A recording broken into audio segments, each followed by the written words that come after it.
And that's where the idea of the marketing journey comes in, right? The customer value journey is about creating that experience.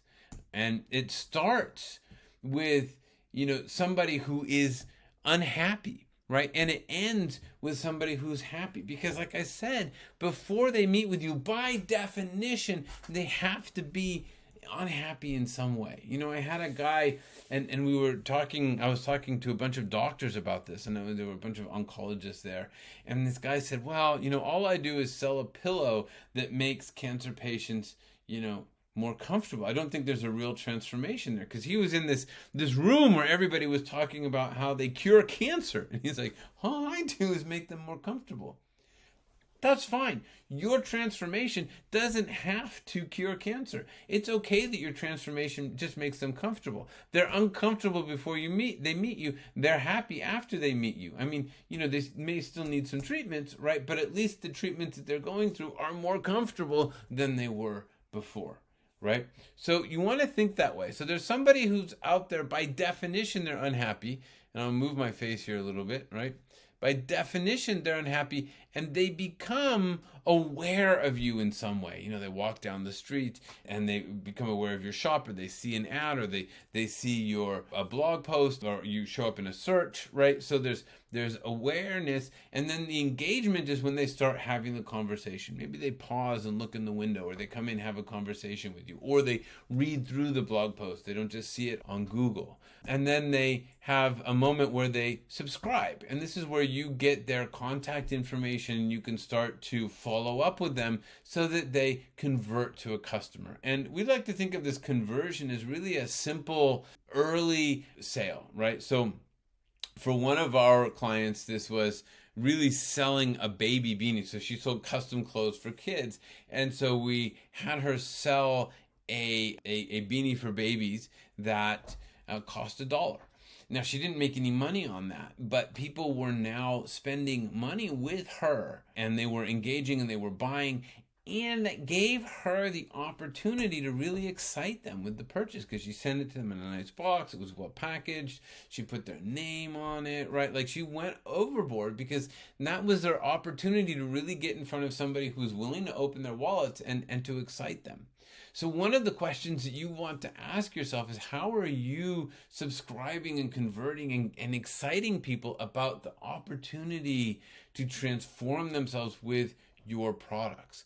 Because the next stage is to ascend them. So if they bought the $1 product, now you want to sell them on a bigger product. You want to sell them on more products, because it's that second product that is the profitable sale.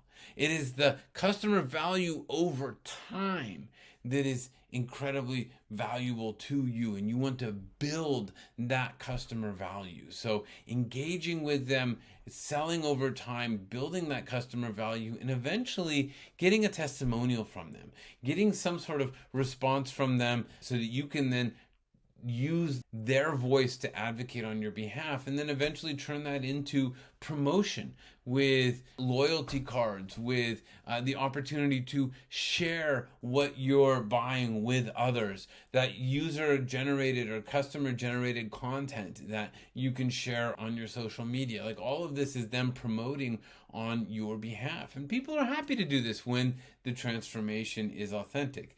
But what you want to think about for your marketing is to think about, how are you making them aware? How do you engage them? How do you subscribe? Where do you get their contact information?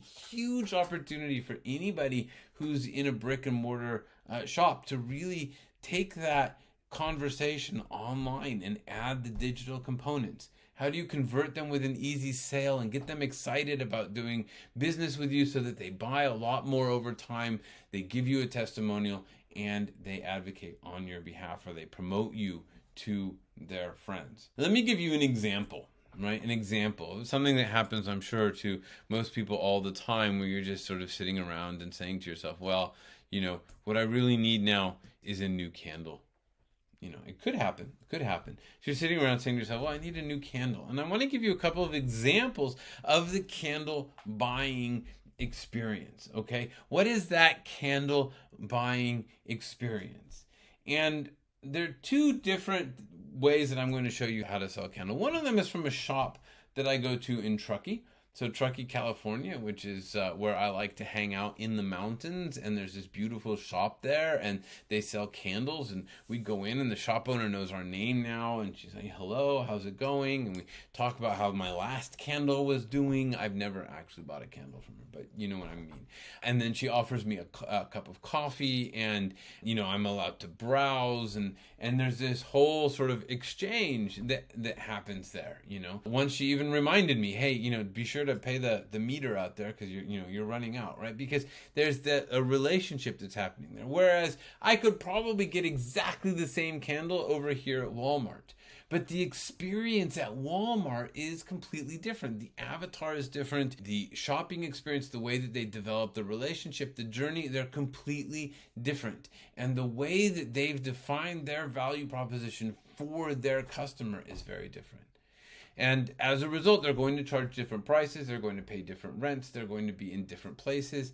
And one of the things that you should think about is how are you going to create the ideal experience for your customers? What does that look like in your world? How do you want them to interact with you, whether it's online, digitally, or in person, right? How are you going to create that complete experience so that they're excited about coming to do business with you, either because they're going to save lots of money and be in a chaotic experience at Walmart, or because they're going to come to your shop, right, and enjoy what you're selling there.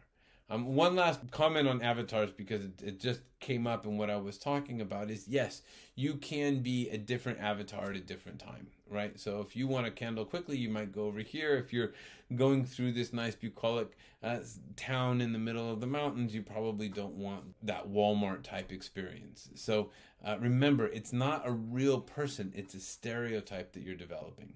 So there you have it. We've gone through what the avatar is, why it really matters, talked a little bit about value, how you define value, and then I introduced you to the customer value journey and gave you some thoughts for how you can think about your value journey and even how you can start innovating your retail experience so that you can provide the experience that your target avatar is looking for. I look forward to questions, comments, concerns, and seeing all of the great avatars that you create. Again, my name is Jeff Lair, and I'm from Start Grow Manage. I will talk to you more soon.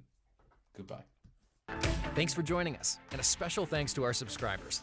Consider becoming one right now and tap into our insights and instincts to help drive your business vision and success. Remember, you didn't start your business to feel frustration. You started it for freedom. We can help you discover the impact, freedom, and wealth you always imagined. Learn more at startgrowmanage.com/learn more.